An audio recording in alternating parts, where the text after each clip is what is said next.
The summer air over Palmetto Hill smelled of rain and sugar and rot. They said every boy learns what kind of man he'll become by 8.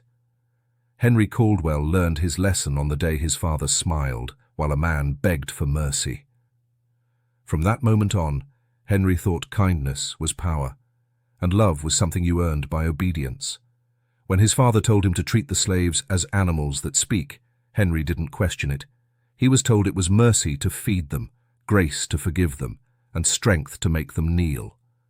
But when he met Isaac, a boy his own age, he learned that love could hurt worse than cruelty, because Henry didn't want to be his friend. He wanted to own him. Before we begin, make sure you subscribe to the Macabre Record and tell me in the comments, where are you listening from tonight?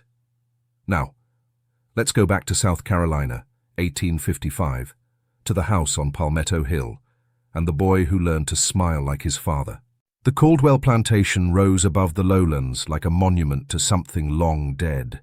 Its white columns were streaked grey with mildew, the shutters hanging crooked, the magnolias too thick to let in light. From the road below, the house looked proud. Up close, it looked tired.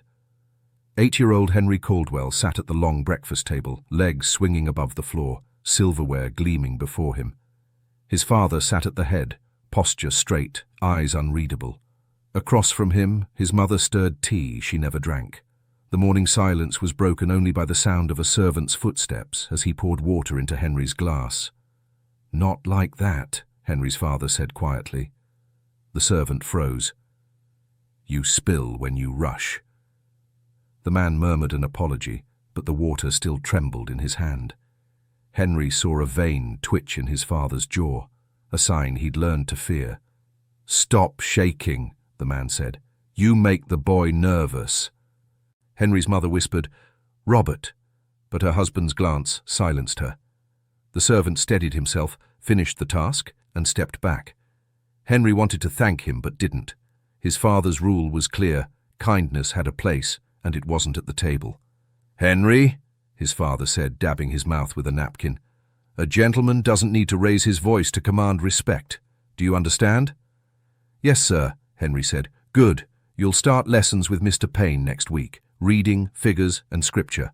A man should learn 3 things early: how to count, how to listen, and how to keep others in their place." Henry nodded. His mother's spoon clinked softly against her cup. She kept her eyes on the tea, as if afraid to meet anyone's gaze. After breakfast, Henry walked to the back porch.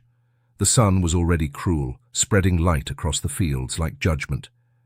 He watched the workers move in slow rhythm, stooping, straightening, bending again. He'd been told they were family, but not the same kind. He wasn't sure what that meant. A boy about his own age was carrying a bucket toward the stables, his shirt damp with sweat. Henry had seen him before, but never spoken to him. Something about the way he moved, calm, quiet, steady, made Henry stare longer than he meant to. The boy noticed and gave a small nod. Not a bow, not fear, just acknowledgement. It startled Henry. He wanted to say hello, but his father's voice still echoed in his head. "Keep them grateful." He turned away. From the open parlor window, his father's laughter drifted out, low, confident, the sound of someone who'd never once been unsure. Henry wanted to sound like that someday. He didn't yet understand that he already did. The lessons began in the study, where dust hung thick enough to glow in the light that slipped through the blinds. Henry sat upright in a wooden chair too tall for him, his legs swinging above the floor. His father stood by the window, polishing his pocket watch with a cloth so white it hurt the eyes. "Do you know what time means, Henry?" his father asked. Henry thought for a moment. "It's when things happen." Robert Caldwell smiled faintly. "It's what separates men from children. A man commands time. A child waits for it." He snapped the watch closed and placed it on the desk beside a Bible and a riding crop. 2 symbols of order side by side. Henry knew that both could teach and both could hurt. His father continued, "The world runs on 3 kinds of people: those who command, those who obey, and those who pretend not to care who does either. The last kind are the ones who end up trampled." Henry listened carefully. Every word from his father sounded like a law. "And what kind should I be?" he asked. Robert knelt so that their eyes met. "You, my son, will learn to command. But to do that, you must first learn to appear merciful. Mercy is a leash. It keeps the obedient near without letting them forget who holds it." Henry didn't fully understand, but he nodded, repeating the sentence in his head so he could remember it later. When his lessons ended, Mr. Payne arrived, a thin man with grey hair and a voice like dry wood. He taught Henry to write his name neatly, to measure columns of numbers, to read aloud from the Psalms. "Obedience," the tutor said, "is the root of order." By afternoon, Henry's mind was buzzing with words he didn't quite grasp: discipline, grace, ownership. They all sounded heavy and important. When he went to the porch for air, he found his mother sitting in her chair by the magnolia tree, staring toward the horizon. The light caught the edge of her pale hair, making her seem almost transparent. "Did you learn something today?" she asked. "Yes, Mom," Henry said proudly. "Father says mercy is a leash." Her face twitched, a small crack of pain passing through her calm. She set down her sewing. "And do you think that's true?" Henry hesitated. "He says it is." She sighed softly. "Then be careful what you tie it around, Henry." Sometimes mercy is all that keeps a person human. He didn't know what to say.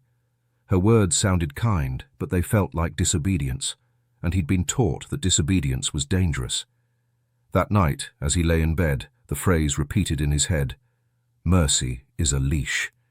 He wondered who held it, and whether one day he would. Outside, cicadas sang in the dark, and the magnolia petals fell silently onto the porch below, like tiny surrender flags. It was a morning wrapped in heat, the kind that made the air feel alive, like it was breathing against the skin. Henry had escaped his lessons early, claiming a headache. His father believed him because Henry never lied. Not yet. He wandered down the path behind the stables, where the scent of hay mixed with the faint sweetness of molasses. The cicadas were screaming, a sound that seemed to come from the ground itself. That's when he saw him again, the boy from the other day, the one who'd carried the bucket without fear. He was sitting by the fence, tying thin twine around a broken toy horse, its leg splintered clean through. His hands moved with the careful patience of someone used to fixing what others broke. Henry stopped a few feet away.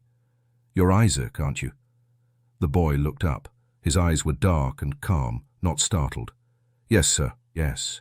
"You don't have to call me that," Henry said quickly, though part of him liked it. Isaac shrugged lightly. "That's what I'm told." Henry sat on the ground beside him, ignoring the dirt that clung to his trousers. "What happened to it?" "Stepped on," Isaac said, nodding toward the stables. "Belonged to the master's boy, I think." Henry felt a flicker of embarrassment. "That's mine," he admitted. "I didn't know it broke." Isaac nodded again, not apologetic, just matter of fact. "It can be fixed." Henry watched as Isaac wound the string tighter, holding the pieces together until they formed a shape again. It wasn't perfect, the leg still bent a little, but it stood. Henry smiled, surprised by the small joy of it. "Thank you," he said quietly. Isaac handed it to him, but didn't smile back. "You're welcome." They sat in silence for a while, listening to the steady thud of hooves from the stables and the hum of flies. Henry wanted to ask him questions about his chores, his family, his life, but he remembered his father's voice. "There's a line you don't cross. Once you make them comfortable, you lose their respect." Still, curiosity pressed at him. "Do you ever play?" Isaac's hands froze on the twine. "Sometimes," he said cautiously. "With who?" "Whoever ain't looking." Henry frowned.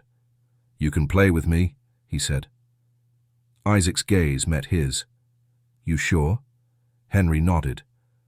"Father doesn't have to know." Isaac's mouth twitched. Not quite a smile, not quite disbelief. "Then you best come where he can't see." They crawled beneath the porch, into a dim space that smelled of wood and dust and summer heat. The light filtering through the boards painted stripes across their faces. For the first time, Henry felt something new. Not command, not power, but connection. It felt dangerous and good. When the dinner bell rang, he nearly forgot to answer. The space beneath the porch became their hiding place. Dust floated in the strips of light that broke through the floorboards above, and the smell of soil and wood mixed with the sound of faint laughter. It was the one place where rules didn't seem to reach. Henry brought a marble one day, smooth and blue like river glass. Isaac brought a slingshot carved from a bent branch and a strip of old leather. They traded them for the afternoon, then traded them back before the sun sank. It became their game. Exchange, return, pretend nothing changed. They talked about small things. Isaac told stories he'd heard from the older men, tales of rivers that could swallow sound, of stars that guided people when roads disappeared. Henry listened, spellbound. He'd never heard stories that belonged to anyone but his father. "Do you ever leave?" Henry asked. Isaac shook his head. "Ain't nowhere to go that I'm wanted." Henry frowned, rolling the marble between his fingers. "I'd want you." Isaac's eyes softened. "That's kind, but kindness don't open gates." Henry didn't know what to say to that, so he changed the subject, asking about the songs Isaac hummed when he worked. Isaac said they were old, older than the Caldwells, older than the hill itself. Henry wanted to learn them, but Isaac shook his head. "Not yours to sing, Master Henry." The title stung this time. "I told you not to call me that." "And I told you I got to," Isaac replied with a half-smile that wasn't quite teasing. The sound of approaching footsteps cut through the quiet. The boys froze. A shadow crossed the slats above them, tall, deliberate, heavy. Henry recognized his father's gait instantly. He pressed a finger to his lips. Through the cracks, they saw the man pause at the railing, surveying the fields below. Then his voice, smooth as oil. "Henry." Henry scrambled out from beneath the porch, dust clinging to his shirt. "Yes, sir. What are you doing down there?" "Just playing." Robert Caldwell's gaze flicked toward the shadow still crouched under the porch. "With who?" Henry's pulse thudded in his ears. "No one, sir." "Just myself." His father's mouth curved into a faint smile. "Good. A boy who can play alone learns not to depend on others. You'll need that." He turned and walked away. Henry stayed frozen until the sound of boots faded. When he ducked back down, Isaac was sitting with his knees pulled to his chest, quiet as stone. "You shouldn't lie for me," Isaac said. Henry's throat felt tight. "If he knew, he'd stop me from seeing you." Isaac studied him for a long moment, then nodded. "Then I guess we both lying now." They sat together until the sun dipped and the porch above them grew cold. The light through the boards dimmed and the laughter that once filled the space turned to silence. Henry didn't know it yet, but the first secret had already changed them both. Henry followed his father everywhere that week. It was expected. The son of the master had to observe, to learn the rhythm of power. Robert Caldwell said a man couldn't rule unless he understood the cost of obedience. Henry didn't know what that meant, but he was about to find out.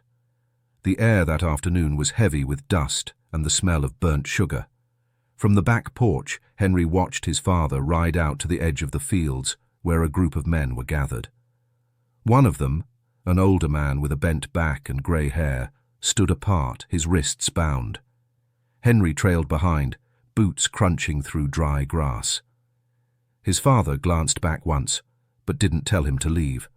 That was permission enough.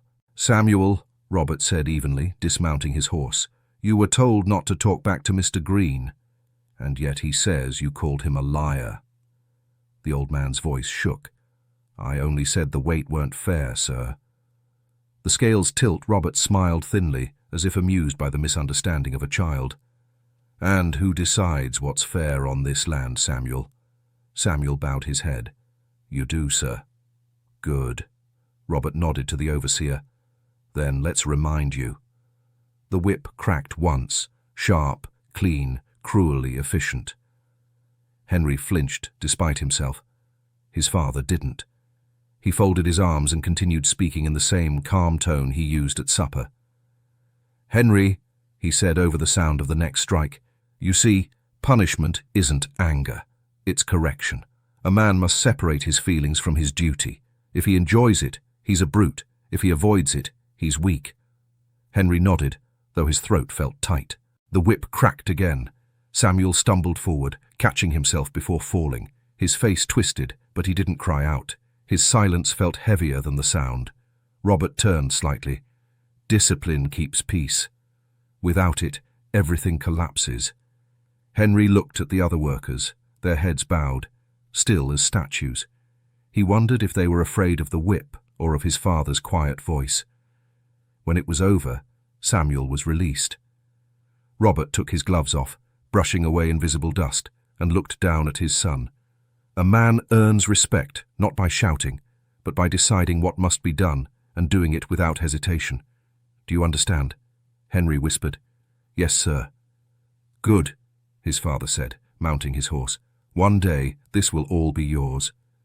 Learn what it means to hold order, and never let your heart soften for it."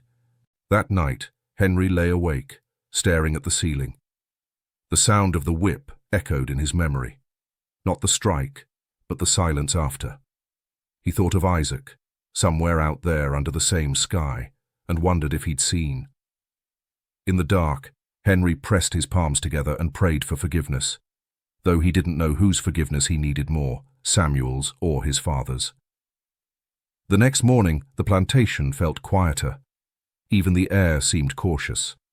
Henry noticed how the workers avoided the main path, keeping their eyes down. His father's lesson from the day before lingered in the air, not as sound, but as behavior. Henry carried a small basket from the kitchen that afternoon, filled with the scraps his mother always left untouched. Biscuits gone cold, a slice of apple pie, a few pieces of salted pork. He told himself it was for the dogs, but his steps led him toward the stables instead. Isaac was there, sweeping the dirt floor. His shirt clung to his shoulders with sweat. When he looked up, Henry lifted the basket. "I brought you something," he said. Isaac straightened, wary. "For me?" "Don't act surprised," Henry said quickly, though he wanted Isaac to be. "You've worked hard." Isaac hesitated. "If I take it, I get in trouble." Henry shrugged. "No one has to know." He set the basket down and waited. Isaac took a small piece of bread, eating it slowly, like he wasn't sure it was real. Henry watched every bite, a strange warmth swelling in his chest, power that felt almost holy.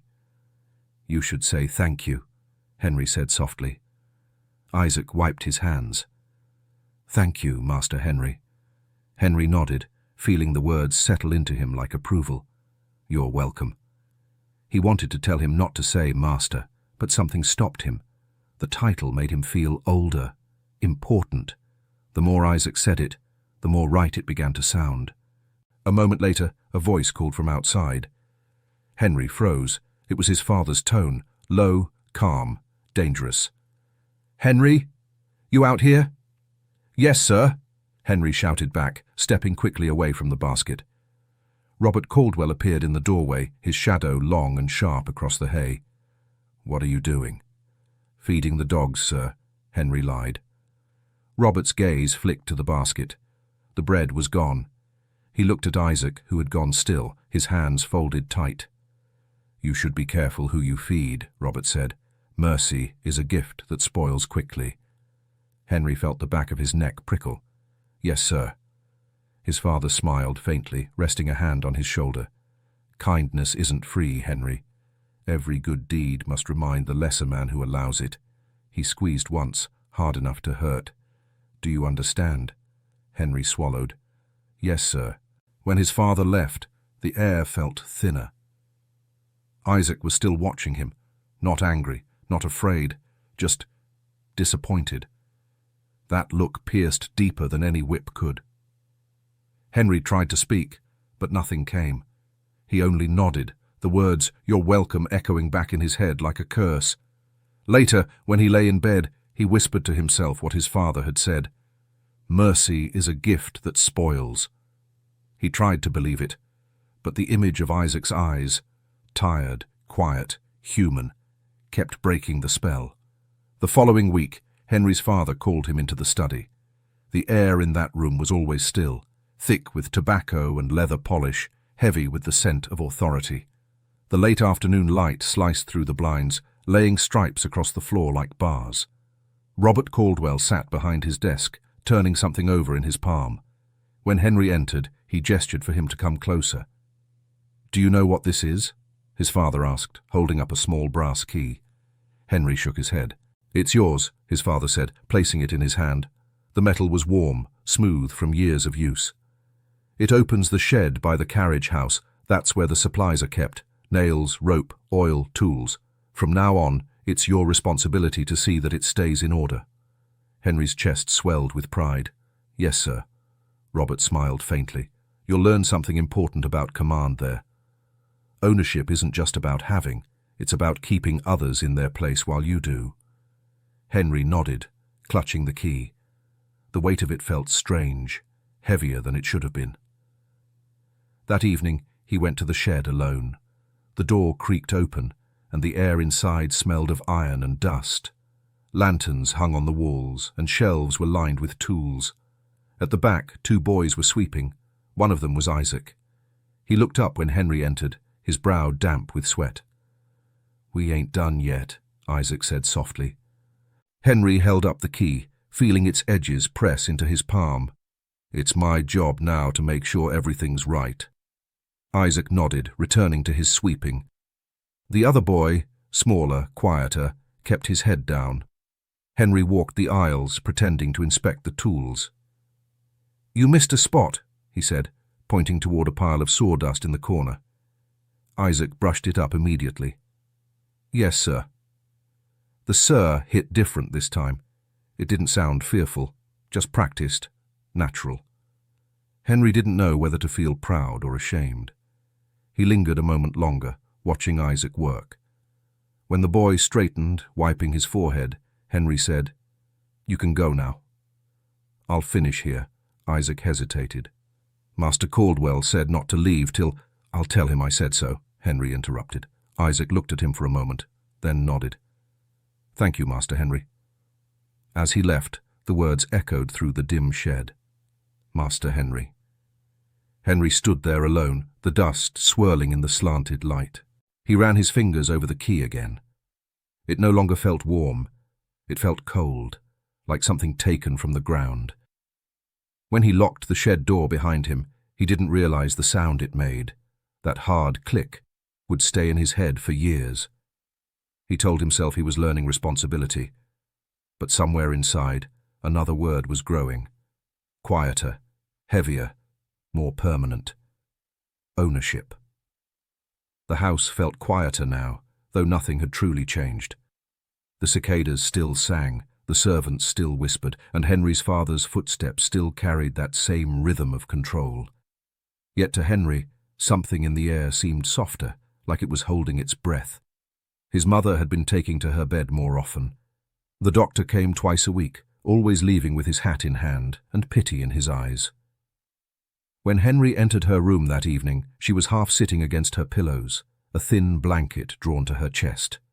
The window was open, letting in the sound of frogs from the marsh beyond. "Henry," she said, smiling faintly, "come sit." He obeyed, taking her pale hand in his. It felt cool, fragile. "Father says you'll be well soon."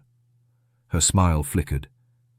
"Your father likes to believe his words can make truth of anything." She brushed a strand of hair from his face. "But I know he's teaching you more than your lessons, isn't he?" Henry looked down. "He says I have to learn how to be strong." Her gaze sharpened, gentle but steady. "And what does he call strong?" "Not flinching," Henry said. "Not letting your heart change your duty." She closed her eyes. Ah, the same poison poured into a new glass. He frowned. "You shouldn't say that, Mama. He—" She squeezed his hand. "Hush. I've said nothing wrong." A silence stretched between them, filled with the hum of the night. Then, faintly, she began to hum, a melody Henry didn't know. It was soft, low, like something meant to comfort a baby. "What song is that?" he asked. "A lullaby," she said, "an old one. The woman who helped raise me used to sing it. Her name was Ruth. She knew songs that didn't belong to the house, songs that belonged to the earth. Henry listened closely. The tune was simple, but it felt alive, warmer than anything in the house, carrying a sadness that didn't hurt to hear. When the song ended, he asked, "Can you teach me?" She smiled weakly. "You wouldn't remember it right. But maybe Isaac knows it." The name startled him. "You know Isaac?" "Of course," she said softly. "He brings me tea when I can't sleep." "He's kind. You should be kind to him, Henry. Not the way your father means it. The other way." "What other way?" "The kind that costs you something," she whispered. That night, Henry sat by his window, the brass key to the shed still in his pocket, heavy and cold. He hummed the lullaby under his breath, trying to remember the tune. From somewhere outside, faint and distant, he thought he heard someone else humming the same song. He didn't know if it was Isaac or just the wind carrying his mother's voice away. Either way, he didn't sleep. The morning broke heavy with heat and silence, that suffocating stillness that came before something cruel. From the porch, Henry watched the fields shimmer under the sun. The overseer's shouts carried faintly on the wind, but no one answered.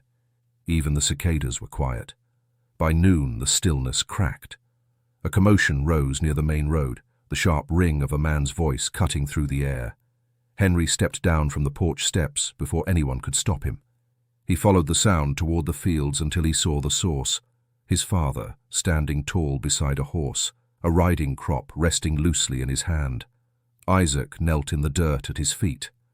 The sight made Henry's stomach twist. His shirt was torn, his back streaked with dust and sweat. The overseer stood nearby, holding a half loaf of bread. "He was caught taking it from the kitchen," the overseer said. "Said it was for one of the children who missed supper." Robert Caldwell didn't look angry. He looked bored, the kind of calm that always frightened Henry more than shouting ever could. "Is that true, Isaac?" his father asked, voice smooth. Isaac didn't raise his head. "Yes, sir." Robert sighed, as though disappointed by poor manners rather than theft. Stealing is theft of order, not food. If a man can't follow rules, he's no better than the beast that feeds without permission. He turned to Henry. "A lesson, son. Come here." Henry hesitated. "Father." "Come here." When he obeyed, his father placed the riding crop in his hand. The leather was warm from the sun. "If you want to be a man, you'll understand this. Mercy must be earned. Isaac's learned enough words to know right from wrong. You give him correction, or you tell me you've learned nothing." Henry's heart pounded. "I can't," he whispered. Robert crouched beside him. His voice softened, almost kind. "Yes, you can. You must." Isaac lifted his eyes then. There was no anger there, just quiet understanding.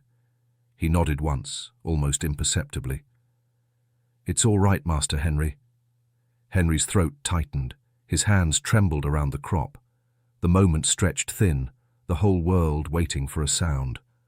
When the crack came, it was smaller than Henry expected. Quick, final. Isaac didn't cry out. He only closed his eyes. Robert placed a hand on Henry's shoulder. "There," he said, "you've done what's right. A man who hesitates invites chaos." Henry's hand went numb. He dropped the crop and stumbled backward. That night, he washed the dirt from his hands until they burned. The sound of the leather still lived in his ears. He told himself it was duty, that he'd done what was required.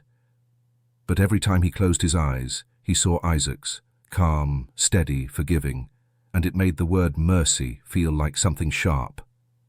That night, the house was filled with laughter. Guests had come for supper, plantation owners, merchants, and their wives. Crystal glasses clinked, silverware chimed, and the chandelier cast its golden light over polished faces, pretending the world outside did not exist. Henry sat quietly beside his mother, pushing his food around the plate. The sound of his father's voice rose above the others, warm, charming, confident. It was the same voice Henry had heard that morning in the fields, when he'd handed him the riding crop. The sound made Henry's stomach turn. He excused himself early, claiming tiredness. His mother's hand brushed his cheek, a soft, wordless blessing. He left before his father could stop him. Outside, the air was damp with the coming rain. Lanterns glowed along the path like small, flickering ghosts. He followed them toward the quarters, his heart thudding with every step. When he reached the small cabin near the edge of the field, he saw the dim light of a candle inside. Isaac sat by the wall, his shirt removed, a strip of cloth wrapped around his shoulder. Another boy was tending the wound, an older one, his hands gentle and practiced. When Henry appeared in the doorway, both boys froze. "I just wanted to see," Henry said quickly, "to make sure." Isaac looked at him, the same calm in his eyes as before. "I'm fine, Master Henry." Henry stepped inside, ignoring the title. The air smelled of smoke and earth and blood. He set a small tin of ointment down beside Isaac. "For the cut," he murmured. The older boy hesitated. "If they see you here—" "I said it's fine," Henry snapped, surprising even himself. Isaac reached out and placed a hand on his arm. "It's all right," he said softly. "I'm all right." The words should have soothed him. They didn't. Henry's throat ached. "Why did you do it? Why take the bread?" Isaac smiled faintly. "Because somebody was hungry." "That's not reason enough to—" "It was to me." Henry wanted to say something kind, but everything that came to his tongue felt wrong. "You shouldn't let him see you like that again," he said instead. Isaac's smile faded. "You mean your father?" Henry hesitated. "I mean anyone." Isaac nodded slowly. "Yes, sir." Henry looked at him then. Really looked. The candlelight flickered over his face, soft and human, and the sight hurt. He wanted Isaac to forgive him, to smile the way he used to under the porch, to look at him like a friend again. But when Isaac's eyes met his, they held no anger, no warmth, just quiet distance. Henry whispered, "I'm sorry." Isaac didn't answer. He only blew out the candle. Henry stood there a moment in the dark, the sound of his own breathing loud in his ears. Then he left, clutching the guilt that felt too much like affection, heavy, twisted, and alive. The next week, the house was alive with preparations again. Another dinner, another performance. Palmetto Hill was a stage, and every meal a sermon on order. Henry's father stood before the mirror in his study, adjusting his cravat. "Tonight," he said, "you'll show our guests what kind of boy you're becoming. Manners reveal breeding, but restraint proves command." Henry nodded. His reflection looked small beside his father's, a miniature image, dressed in the same crisp white shirt, the same slicked hair. He wondered if one day he'd even sound like him. When the guests arrived, the parlor filled with chatter and the sweet, heavy scent of magnolia blossoms. The men spoke of weather and cotton yields, the women of sermons and silk. Henry sat between them all, quiet, listening to how laughter could sound sharp if you knew what to hear. Halfway through dinner, Robert Caldwell raised his hand. "Bring in the boy," he said to one of the servants. Moments later, Isaac entered the room. His clothes were clean, his face expressionless. Henry felt his chest tighten. "Henry," his father said, "I think our guests would like to see how well you keep your house in order." The table fell quiet. Henry looked to his mother, but she kept her eyes on her plate. His father continued, "Tell the boy what to do." Henry froze. His mouth went dry. "Sir?" "Go on," his father said gently, smiling for the guests. "Ask him to serve you." Kindly, of course. Politeness is the armor of a gentleman. Henry turned toward Isaac. Their eyes met for the first time since that night in the cabin. "Pour the wine," he said softly. Isaac nodded and obeyed. His hands were steady, his gaze lowered. The dark red liquid filled Henry's glass, and for a moment, Henry thought of blood. When Isaac stepped back, Henry's father said, "Good. Now, thank him," Henry did. The room erupted in soft, approving laughter. Robert leaned back, pleased. "You see? Grace and discipline. The balance of a good man." Henry felt every heartbeat as if it might shatter his ribs. The guests raised their glasses. "To young Master Henry," one man toasted. "He'll make his father proud." The boy smiled, because that was what was expected. But when he looked across the table, he caught Isaac's reflection in the silver serving tray, eyes still and unreadable. Something twisted inside him then. Shame, pride, confusion. They tangled together until he couldn't tell one from the other. His father raised his glass again. "To mercy," he said, "the mark of civilized men." Everyone drank. Henry did too, his throat burning as the wine slid down. Across the room, Isaac slipped quietly back into the hallway, unseen, forgotten, except by the boy who had just thanked him for being invisible. That night, Henry dreamed of a dinner table that stretched endlessly, lined with smiling faces, and at the far end sat Isaac, serving himself. The storm arrived without warning, a black curtain rolling over the sky, swallowing the last of the light. By nightfall, the magnolia trees bent under the wind, their blossoms torn and scattered across the veranda like pale ghosts. Inside the house, lanterns flickered as thunder trembled through the floorboards. Henry sat near the window, counting seconds between flashes of lightning and the deep, shaking roar that followed. His mother lay asleep in her room, her fever rising again. His father was in the parlor, calm as ever, reading a ledger by candlelight. When the wind grew strong enough to rattle the shutters, Henry slipped out into the hallway. The house felt alive, groaning, whispering, as if it too feared what was coming. He stepped outside, ignoring the rain that immediately soaked his shirt. He didn't know what he was looking for until he saw movement near the stables. A figure running through the downpour, small, fast, barefoot, Isaac. Lightning flashed, catching his outline in white for half a second. He was crouched by the fence, struggling to lift something, a small animal, limp and trembling, caught beneath a fallen beam. Henry ran toward him. "Isaac!" he shouted over the storm. "What are you doing?" Isaac didn't stop. "It's hurt," he said, voice straining against the wind. "Can't leave it." Henry looked back toward the house. Through the sheets of rain, he saw the faint glow of his father's candlelight in the parlor window. He imagined that cold gaze finding them. "You'll get caught," he warned. Isaac lifted the broken fence just enough for the animal, a small hound, to crawl free. The moment it limped away into the darkness, lightning split the sky, blinding white. Henry saw his father's shadow appear behind the parlor window. "Inside," Henry hissed. "Now." They ran toward the porch, boots slipping in the mud. When they reached the door, Henry pushed Isaac ahead of him and whispered, "Go back to your quarters." "I'll shut it." But when Henry turned, his father was already standing in the doorway, calm, dry, silent. "Open doors invite chaos," Robert Caldwell said, voice low. Henry swallowed hard. I opened it, sir. I forgot to close it after checking the shutters." Robert's eyes flicked past him to the muddy footprints on the floor, small and bare. He said nothing for a long time. Then, with that same smile he wore when discussing discipline, he said, "Carelessness is worse than defiance. It looks like mercy, but smells like rot." "Yes, sir," Henry whispered. "Clean the floor before you sleep," his father said, and walked away. Henry stood there trembling, rain still dripping from his hair. Behind him, Isaac's footprints were already fading into the dark grain of the wood. He closed the door, locking it tight, his fingers shaking on the brass handle. The sound of the wind outside felt almost like laughter. That night, the storm passed, but its silence afterward was worse. The morning after the storm, Palmetto Hill glistened beneath the sun as though nothing had ever happened. The magnolia blossoms lay scattered across the grass, and the wet earth steamed in the heat.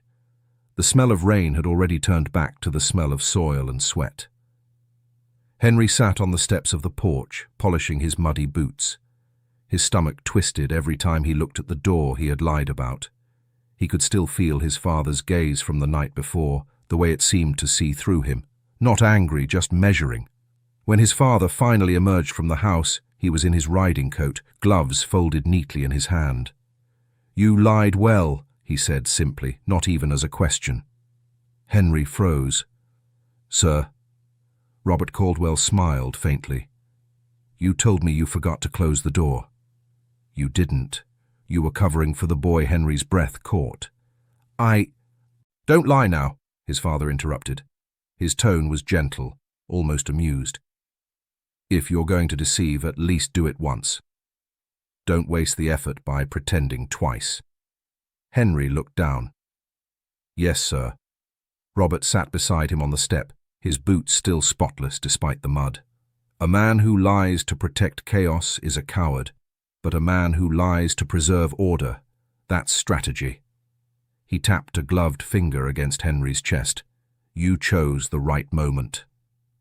You protected the illusion. That's how the world stays steady. Henry said nothing.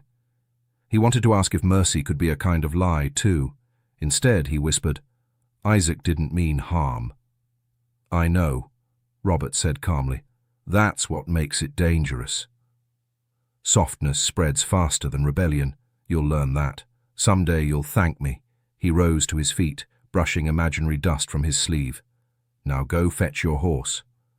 We'll ride the grounds before the soil dries. Henry obeyed, but his hands trembled as he saddled the mare. His father rode ahead, surveying the fields with pride, waving to workers who straightened when he passed. Henry followed behind, watching the bowed heads, the forced stillness. When they returned to the stables, his father dismounted and placed a hand on Henry's shoulder. I'm proud of you, he said. Most boys your age still think truth is a virtue. You're learning that truth is a tool. Some truths destroy more than lies ever could. Henry nodded because it was expected. The praise burned colder than punishment. That evening he found Isaac sweeping the barn. Their eyes met briefly, Isaac's calm, Henry's uneasy. He wanted to tell him, I saved you. He wanted Isaac to say thank you, but neither spoke. As Henry turned to leave, his father's voice echoed again in his head. I'm proud of you. He wondered why it felt like a bruise. After the storm, Isaac changed. He still appeared where he was expected, in the fields, in the stables, carrying water to the house, but something about him had gone still.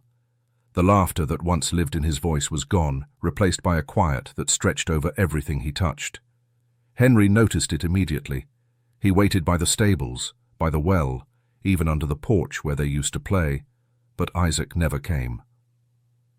When their eyes met across the yard, Isaac looked through him, not in anger, not in defiance, but in absence, as if Henry had become invisible. At first Henry told himself it didn't matter. He had duties, lessons, and the endless sermons of his father to occupy him, but in truth, he felt the absence like hunger. One afternoon, he saw Isaac helping a younger boy carry a sack of corn. The boy tripped, spilling half of it onto the dirt. The overseer's shout cut through the air like a whip itself, and Isaac instinctively stepped in front of the child. Henry flinched, waiting for punishment. But none came. The overseer only glared and walked on. Isaac knelt to help gather the corn. His hands moved quickly, his head down. Henry watched from the porch, feeling an ache that had no name. He didn't know if it was shame or jealousy, only that it burned. That evening he carried a small wooden toy to the quarters, a horse he'd carved himself. He waited until the sun dropped low and the fields turned bronze before knocking softly on the cabin door. Isaac opened it halfway, the light behind him dim.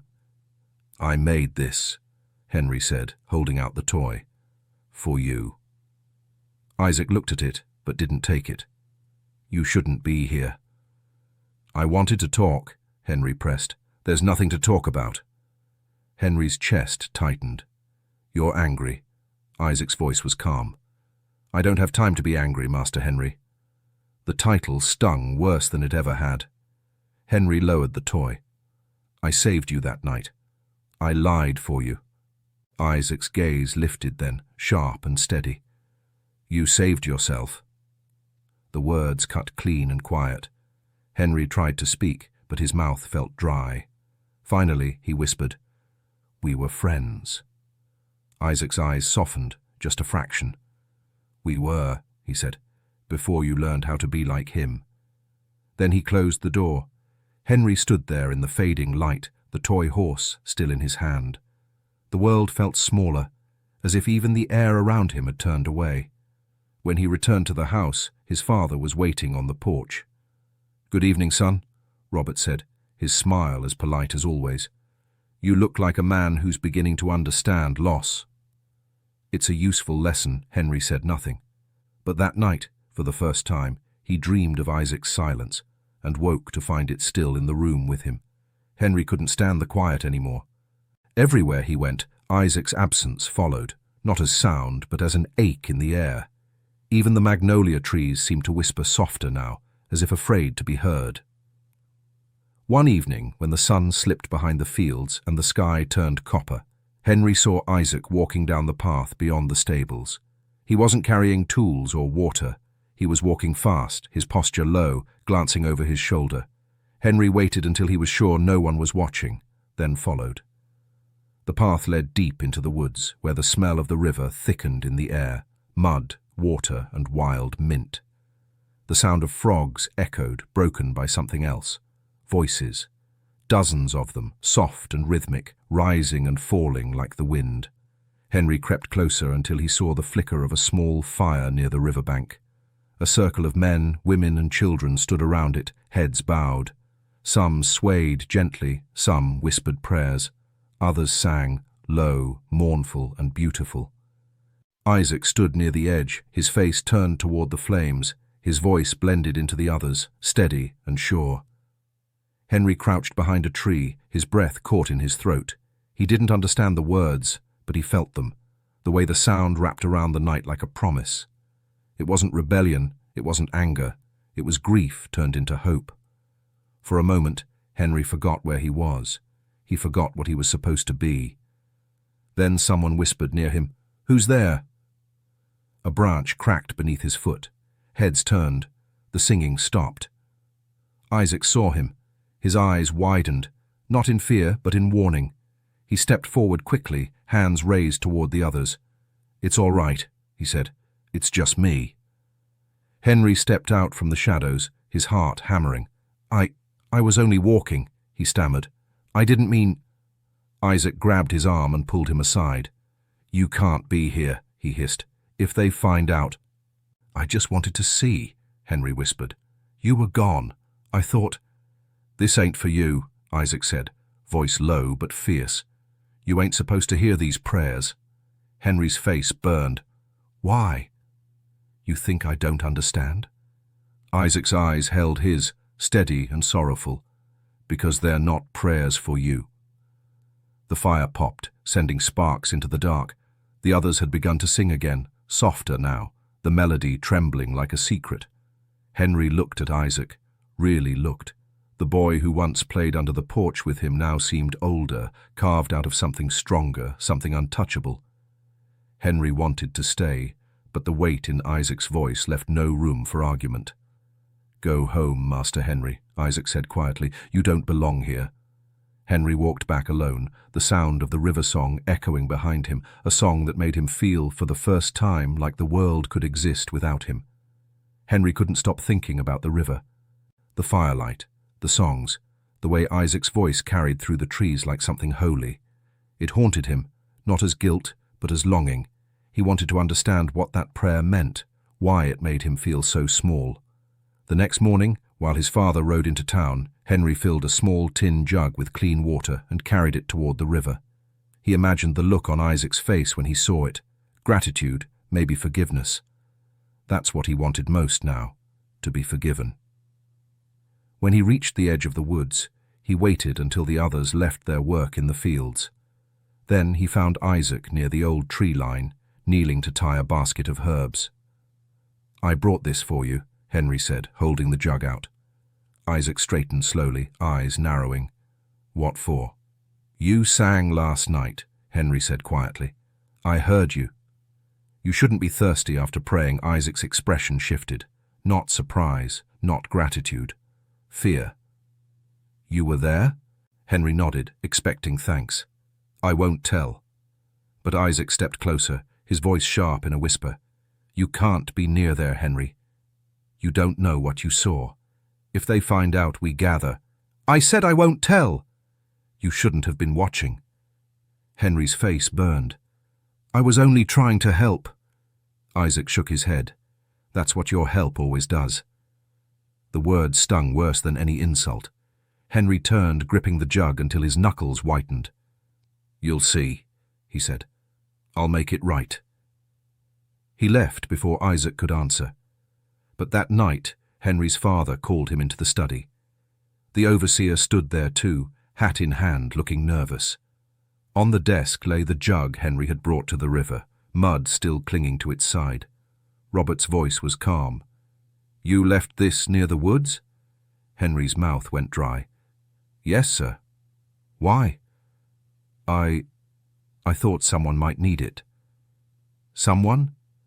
His father's tone softened dangerously. "You mean them?"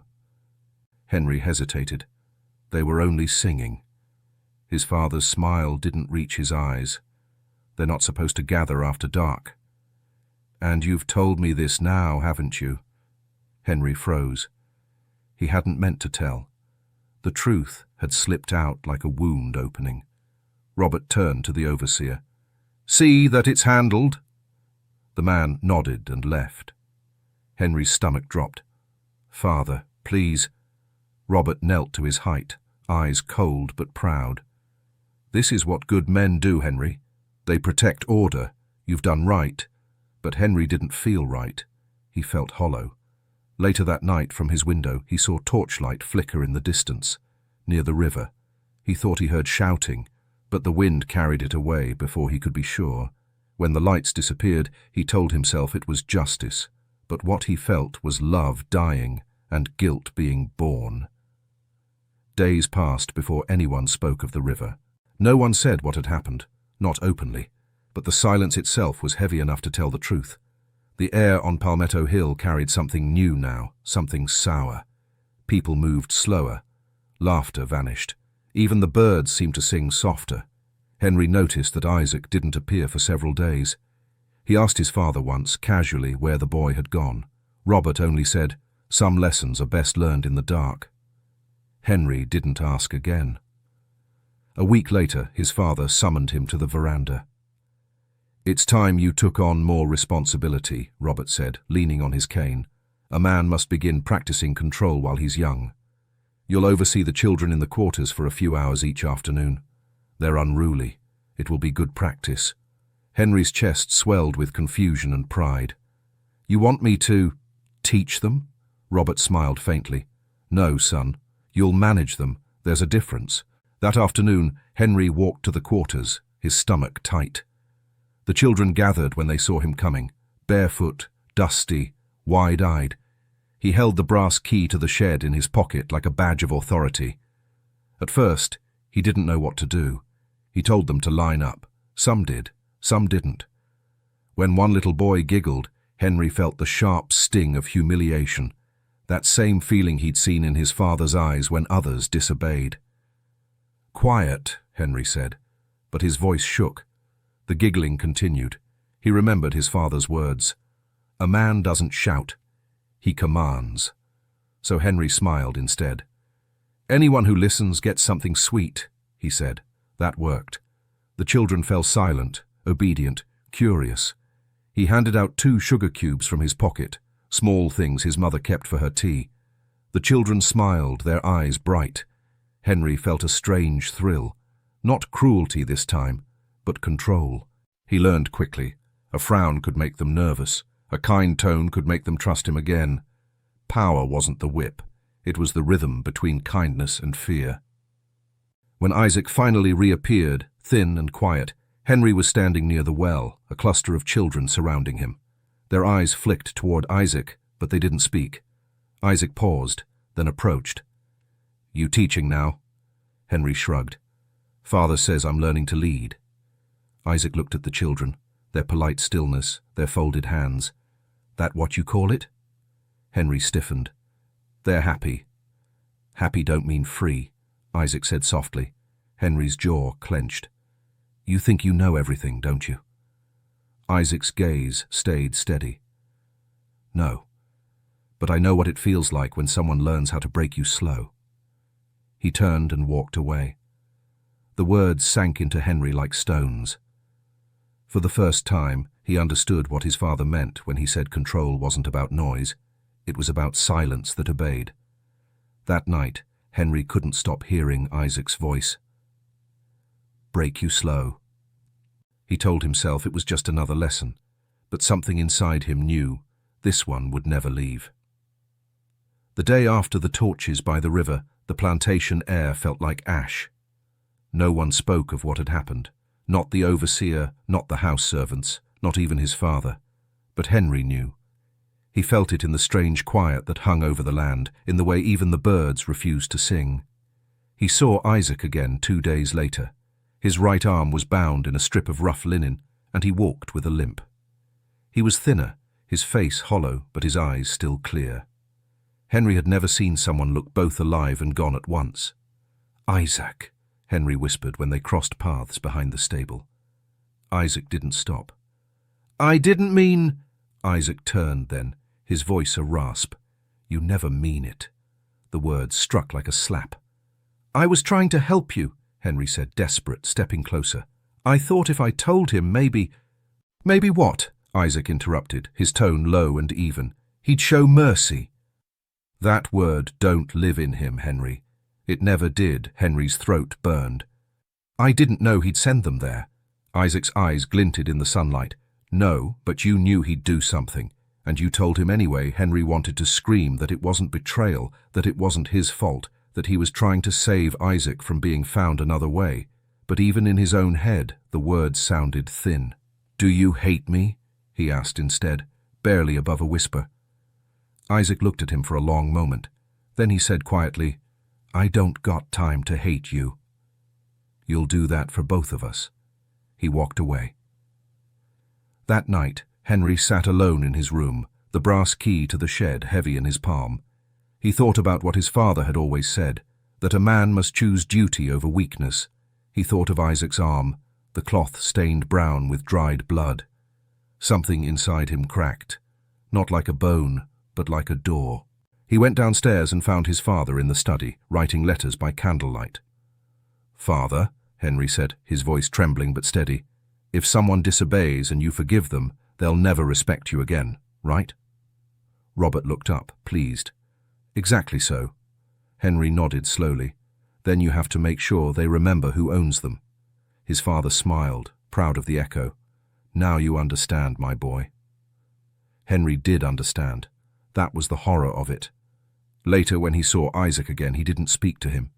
He only stared, long, hard, expressionless, the way his father would. Isaac met his gaze, unflinching, then turned away. That night, Henry whispered into the darkness, "Mercy is dead." He didn't know if he was burying Isaac's soul or his own. His mother's death came quietly, without the dignity his father's sermons always promised. No thunder, no wailing, just one still morning, sunlight spilling through the window, and her hand, once so gentle, slipping from his. The doctor said it was fever. The preacher said it was God's will. But Henry knew better.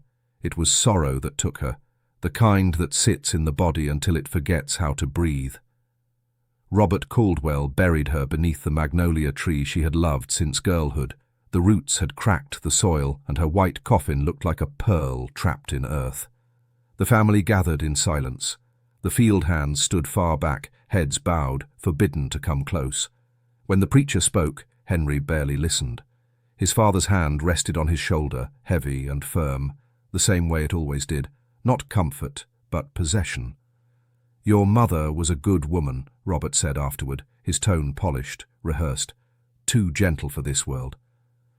Henry wanted to scream that gentleness was what made her human. Instead, he nodded like a dutiful son. That night, the house felt different, too large, too bright. His father moved through it with mechanical calm, adjusting everything his wife had once touched, her chair, her books, the tiny vase of wilted flowers by her bedside. He erased her as carefully as he had loved her. When he came to Henry's room, his voice was steady, almost soft. "You're the man of the house now," he said. "Do you understand what that means?" Henry stared at the floor. "Yes, sir." Robert stepped closer, placing the same brass key, the one to the shed, in Henry's hand again. "Then act like it. Your inheritance isn't money or land, it's control, over yourself, over others, over what's yours." Henry swallowed hard. "Is that what you gave her too?" For a moment, his father's expression flickered, surprise, then warning. Your mother was happy, he said coldly. She had everything she needed. She had you, Henry said under his breath. Robert's eyes sharpened. Be careful, boy. Words can make a man or hang him. When his father left, Henry sat on the edge of his bed, the key burning in his palm. He thought of his mother's lullaby, the one she said Ruth had sung to her. He hummed it softly, but it felt wrong now, hollow. Through the open window, the night wind stirred the magnolia branches. He thought of her beneath them, finally free of all this. And then he thought of Isaac, still alive, still bound by the same soil that had claimed her. He looked down at the key again, at the glint of brass in the moonlight. He realized something then. Inheritance wasn't just what his father gave him. It was what he was trapped inside. And Henry began to wonder, if Mercy could die, maybe love could too. A month after the funeral, the plantation had resumed its rhythm, the cruel order of labor and silence. But inside the big house, something had shifted. Robert Caldwell seemed more alive than ever, as if his wife's death had freed him from restraint. He called Henry into the parlor one morning, his tone unusually warm. You've grown, son, he said. I can see your mother in your eyes, and a good deal of me in your will. That's a rare combination. Henry stood stiffly. Compliments from his father always felt like traps. Robert motioned toward the window, where the fields stretched wide beneath the rising sun. You'll oversee the harvest this week, he said. The men respect you. Let's see if they fear you enough. Henry's pulse quickened. You want me to give orders? I want you to keep order, his father corrected. It's not the same thing. He handed Henry a ledger, its corners worn smooth by his own hands. Every number here must add up. If it doesn't, someone's to blame. The responsibility felt enormous and dangerous. Still, Henry nodded. Yes, sir. That afternoon, Henry walked the rows of the field under the relentless heat. The workers glanced up briefly when he passed, then lowered their eyes. He carried the ledger tucked under his arm, the symbol of his father's trust, or his father's test. When he reached the far end of the field, he saw Isaac again, shoulders bent under the weight of a sack of grain. His arm was still wrapped, his movements slower now. Henry hesitated, then said softly, You shouldn't be out here. Isaac didn't look up. Wasn't given a choice. Henry opened the ledger, pretending to read it. If I tell him you're still hurt, maybe he'll let you rest. Isaac's laugh was bitter, hollow. You telling him anything never ends well for me. Henry froze. The words stung, but he couldn't argue. You think I don't care? Isaac wiped the sweat from his brow. Caring don't fix what you break. A long silence stretched between them, the kind of silence that said everything words couldn't. When the overseer approached, Henry snapped the ledger shut and stood taller. He's fine, he said quickly, before the man could ask. He can keep working. The overseer nodded and moved on. Isaac stared at him, not angry, just tired. You could have said the truth, he murmured. Henry's throat tightened. I did, he whispered, though they both knew it was a lie. That evening, when Henry returned to the house, his father was waiting by the door, sipping brandy. I saw you, Robert said. You held your ground. You didn't let sympathy cloud your duty. Henry's stomach turned.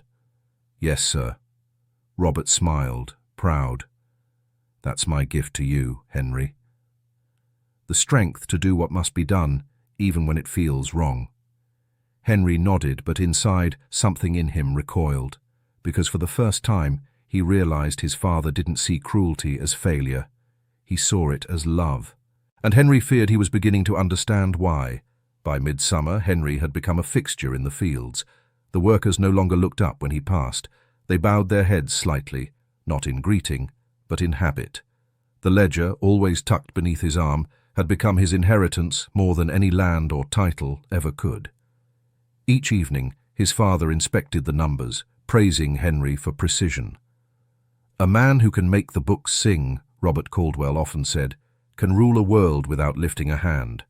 But Henry's numbers didn't sing. They lied, quietly, carefully, and with intent. It began the day he saw Isaac stumble in the heat, the sun burning the bandage on his arm. The overseer wrote his name in the day's log beside under quota. Henry had read enough ledgers to know what that meant: half rations, doubled labor. That night, when he copied the entries into the official book, Henry wrote Isaac's name again. Only this time, he marked it as completed. It was a small rebellion, a whisper against a scream. For days, he continued. One by one, he adjusted the totals, a basket added here, a number erased there. Tiny acts of disobedience no one would notice. When his father reviewed the reports, he nodded approvingly. "You've got an honest hand," he said. Henry nearly laughed at the irony. He began to notice things differently after that. The smallest tremors in the system his father called order. The way hunger made people slower. The way fear turned men into shadows of themselves. The way mercy, when it appeared, seemed to startle even those receiving it. One afternoon, while reviewing figures by the well, Henry caught Isaac watching him. The boy didn't speak, but when their eyes met, something wordless passed between them, a faint recognition. Henry looked down quickly, heart pounding. That night, he erased 3 more penalties from the book. For Isaac, for 2 others who worked beside him. It was foolish, reckless, and dangerous. Yet for the first time in months, Henry slept without hearing his father's voice in his dreams. But peace doesn't last long in a house built on control. A week later, his father called him into the study. The ledger lay open on the desk, the ink still fresh. Robert didn't look angry. That made it worse. "Interesting," he said, tracing a finger down the page. "It seems our yields have improved, even though the work pace hasn't." "How do you explain that?" Henry's heart stopped. I don't know, sir." His father smiled. "Oh, I think you do." He closed the ledger softly. "A good man must lie well, but never for the wrong side." Henry stared at the book, his mouth dry, his pulse a drumbeat. For the first time, he saw what his father really loved, not him, not the land, but the illusion of control written in neat, obedient ink. And now, that illusion was bleeding. The next morning, the air in the house felt heavy, the kind of stillness that meant something was about to break. The servants moved quietly, eyes down. Even the clocks seemed to tick slower. Henry ate breakfast alone. His father hadn't joined him. The empty chair at the head of the table loomed like a question. When the butler appeared, his voice was subdued. "Master Caldwell asks that you meet him at the barn." Henry's fork slipped from his hand. He knew. He didn't know how, but he knew. The walk across the yard felt endless. The magnolia branches swayed in the wind, their petals dropping like pale tears. The barn door stood open, lantern light spilling out into the morning haze. Inside, his father stood beside the overseer. Isaac was there too, his hands bound, his shirt torn at the shoulder. His face was expressionless, but his eyes were steady, almost calm. Robert Caldwell spoke without turning. "Henry, I've been thinking. You've learned much these past months. Discipline, control, deception. But every man faces a moment when those lessons must be proven." He finally looked at his son. "Do you know what this boy did?" Henry's voice trembled. "No, sir." "Stealing," Robert said. "A small thing. A loaf of bread again. But that's not the sin. The sin is believing one can take without permission. From me, from God, from order itself."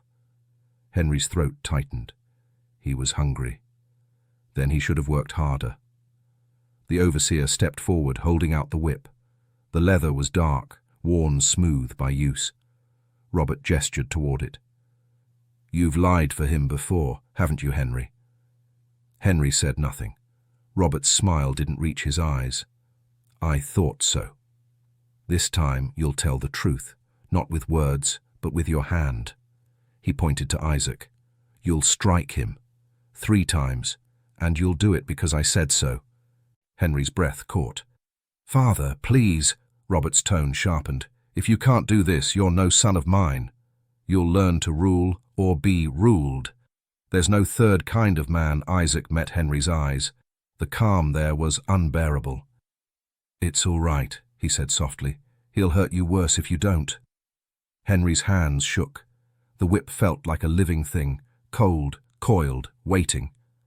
Robert folded his arms. "Now." The first crack barely touched the air. Isaac didn't flinch. The second tore through the silence. Henry's vision blurred. When it was over, the whip fell from his hand. He couldn't breathe. He couldn't look at his father. Robert nodded, satisfied. "Now you understand, son. Leadership isn't love. It's sacrifice."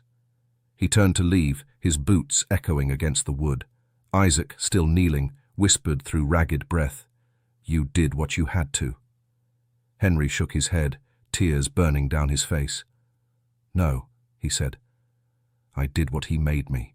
And in that moment, something inside Henry broke, not like glass, but like bone.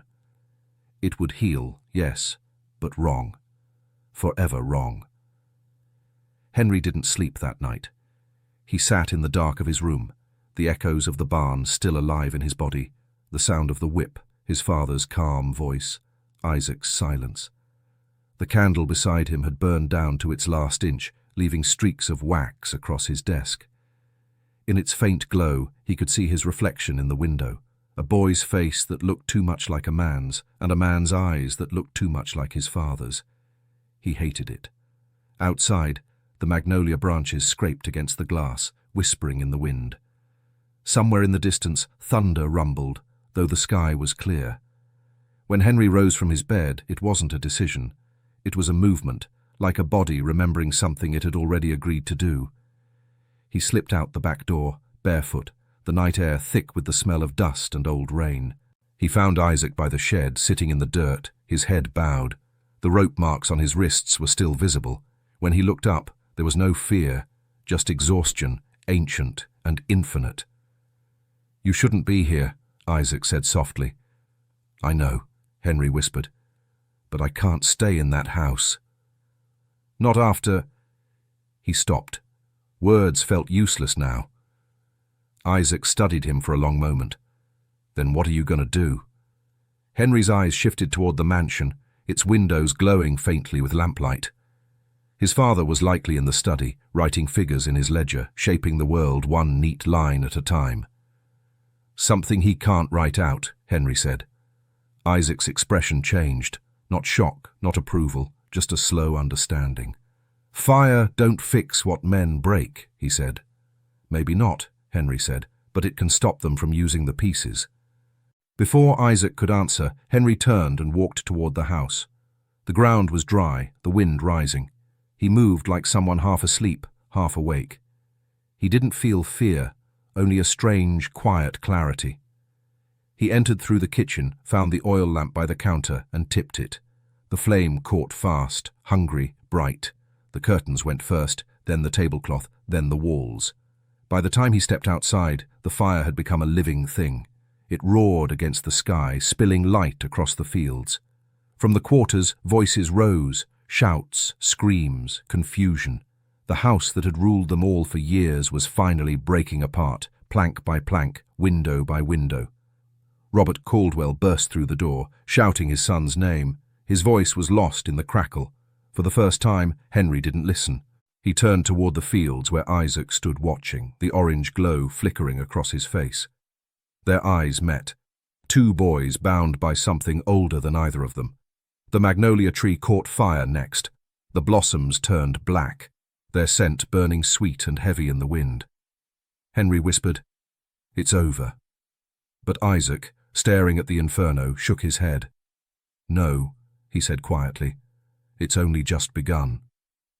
When dawn broke, Palmetto Hill was gone. The great house that once gleamed white under the sun now lay black and skeletal against the horizon. Smoke drifted lazily into the sky, turning the air thick and grey. The magnolia tree still stood, its branches stripped and charred, a few petals clinging stubbornly to life. Henry sat in the mud near the edge of what had been the veranda. His hands were black with soot, his clothes smelled of oil and smoke. He didn't remember sleeping. He barely remembered breathing. No one spoke to him. The overseer and his men moved in silence, searching for what could be saved, not people, but ledgers, silver, tools. The house was gone, yet order demanded inventory. Even in ruin, his father's voice seemed to linger, whispering numbers in his head. Robert Caldwell's body hadn't been found yet. Some said he'd escaped into the woods. Others said he'd been swallowed by his own fire. Henry didn't ask which was true. Both endings felt like punishment enough. Isaac found him there, seated among the ashes. He was limping, his shirt torn, but his eyes were steady. He didn't say Henry's name, just stood, waiting. Henry finally spoke. "I didn't mean to kill him." Isaac crouched down beside him. "Didn't mean to save him either." Henry's lip trembled. "I thought it'd stop everything." Isaac looked out at the smoke rising from the ruins. "Ain't no stopping it. Not yet. But maybe it won't start again the same way." They sat there for a long time, two figures in the ruins of a world that had built them both wrong. The fire had taken almost everything, but not silence, not the river that ran behind the fields, carrying ashes and petals downstream. By noon, the others began to leave, heading toward nearby plantations for shelter, for orders, for survival. No one told Isaac or Henry what to do. No one dared. Henry stood slowly, his legs weak. He looked at Isaac. "What happens now?" Isaac's voice was soft. "You got to live with it." "I don't know how." Isaac gave a small, tired smile. "You'll learn. It's what we all do." They walked toward the river together. The sky was pale and clean now, the first light of real morning breaking through the smoke. When they reached the bank, Henry knelt, cupping the water in his hands. It ran brown with ash. He watched it slip through his fingers. Behind him, Isaac stood beneath the ruined magnolia tree, the wind lifting the soot from his hair like slow snow. "Isaac," Henry said, his voice breaking, "if I could go back—" "You can't," Isaac said quietly, "but you can go forward different." The words stayed with him, even as the wind carried the last threads of smoke away. Henry turned once more toward the blackened house, then away for good. And as they walked into the trees, the air smelled faintly, impossibly, of magnolia. Years passed. The land changed names, as land always does when its owners die or disappear. The ruins of Palmetto Hill were swallowed by weeds and vines, its bricks scattered by storms and time. People said the fire had been an accident. Others said it was punishment. No one mentioned the boy who walked away from it. Henry never returned. He moved from town to town, always under a different name. Sometimes he worked with his hands, sometimes he taught children their letters in dusty schoolrooms that smelled of chalk and rain. He learned to live quietly, without servants, without ledgers, without mirrors that reflected his father's face back at him. But at night, when the wind rustled through the trees, he heard the crack of fire, and sometimes, faintly, the sound of a boy's voice singing by a river. He grew older, but never hard. The cruelty that had once been taught into his bones stayed there like a scar, but he no longer mistook it for strength. The world called him a kind man, but he knew better. Kindness was what you offered before the truth. What he carried now was something else, a quiet, steady grief that made him gentle. One spring, he returned south. The river still ran wide and slow. The magnolia trees still bloomed white as ghosts. He followed the old road until he reached the hill. The house was gone, just as memory had promised, but the magnolia tree stood tall again, grown wild, its roots deep and twisted through the charred foundation. Underneath it, someone had placed a simple wooden cross. The letters were nearly faded, but he could still make out two words carved by an unsteady hand. Ruth Caldwell, his mother. Henry sank to his knees. The earth smelled like ash and rain. For a long while he said nothing. Then he whispered, "I'm sorry."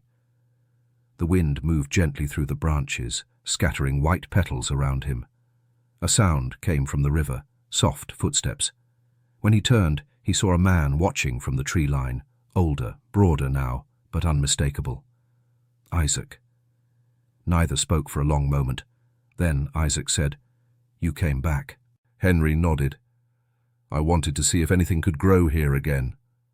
Isaac's gaze went to the magnolia tree. "Looks like it can." Henry managed a small, tired smile. Do you ever think about them? All the time, Isaac said, but I don't carry them anymore. Henry looked toward the burned horizon. I think I still do. Isaac placed a hand on his shoulder, steady, forgiving, human. Then put them down, Henry. The past already buried itself. The two men stood there as the light changed, the hill quiet and alive again. For the first time in his life, Henry understood what his mother had meant when she said mercy was what kept a person human. He wasn't his father's son anymore. He wasn't anyone's master, just a man who finally learned how to be good. And as he left Palmetto Hill for the last time, the magnolia petals fell behind him like snow, soft, white, and free. And so, that was the story of the good son of Palmetto Hill. A boy born to rule, who learned too late that mercy costs more than power ever gives. Some say the hill still smells faintly of smoke after rain. Others say if you stand by the river at dawn, you can hear two voices, one praying, one forgiving. Before you go, make sure you subscribe to the Macabre record, where forgotten truths and haunted histories breathe again. And tell me in the comments, what do you think mercy costs? A soul, a life, or just a choice made too late? Now, let the hill rest.